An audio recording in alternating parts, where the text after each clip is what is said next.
to know Rod about the same time that Joni came into his life, and it was an instant friendship, the four of us. The thing that struck me most about Rod was his storytelling. As you know, he could weave an ordinary experience into a tale. I knew that when Rod paused and then smiled, his really big smile, a doozy was coming. That big grin was his way of calling you to attention. Smiling back at him was enough encouragement to get him to embellish the story to make it really worth listening to. Somehow, those stories might just have a message in them. He was a teacher. Well, now I'm going to tell you a story about Rod. This story is about hope, faith, and charity. Over the table one day, a number of years ago, Rod began to reminisce again about his days on the farm. He loved his mother's butter tarts. He had a sweet tooth and particularly loved to end his meal with a homemade dessert. Had to be fresh.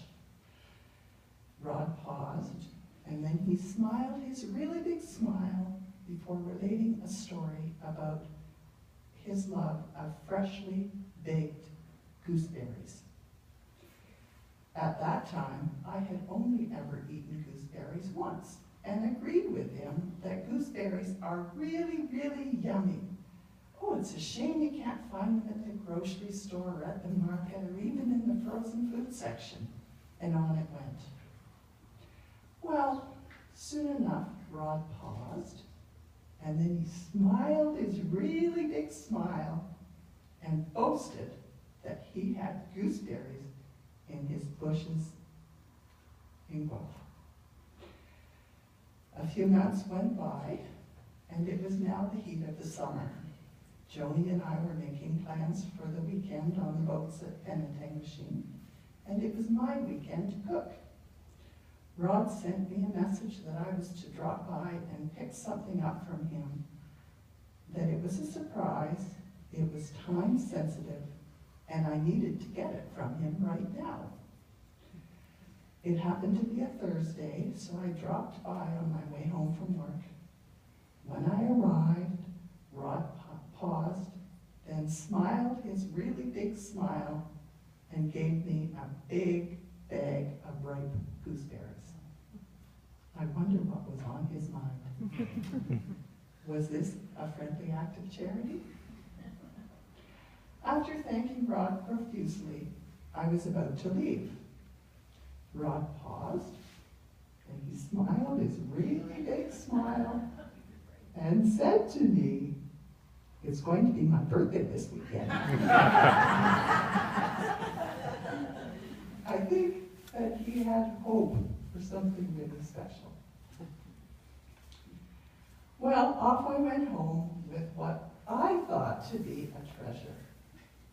Now, these berries were very ripe and were in desperate need of being cleaned. Has anybody here ever cleaned? I can see everybody nodding. Yeah. Well, a gooseberry is the size of a grape with whiskers on one end and a very prickly stem on the other end. Each one needs to be handled separately. I'm certain there were thousands and thousands of gooseberries in my bag, well, at least 500. I had never made a gooseberry tart before, so found a recipe on the internet and stayed up half the night to make Rod the birthday surprise. After celebrating his birthday at the boats the following day, enjoying the water, barbecuing our dinner, I presented Rod with his homemade gooseberry tart.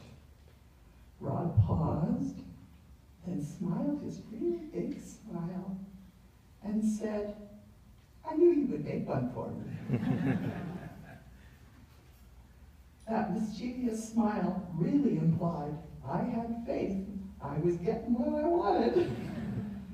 The following spring, Rod and Joni came to dinner at our place and brought me a gooseberry bush that had been dug out of that garden. The bush was slow to take hold, but finally produced for us last year. This spring, the branches are bushy and prickly and full of promise. Each time I see the gooseberry, I pause and I smile a really big smile as I cherish this memory. It must have been that big, mischievous smile that first drew me to Rod's attention. It was his punctuation to the allure of a story and the aftermath of a story well told. Rod was fun to hang out with, especially when Joni was around. He brought humor and lightheartedness into his conversations. As a matter of fact, he taught me a very important lesson. You gotta have hope, faith, and charity. It's a way to get what you want and want what you get. Fred and I, along with Joni and Rod, have had many, many happy things together. Restaurants, bridge games, boating, cottage dinner, curling club events, Halloween parties, Power Squadron, and on it goes. I will miss these friendly times and Rod's really big smile. Thank you to Rod, and thank you to Joni for being such special friends.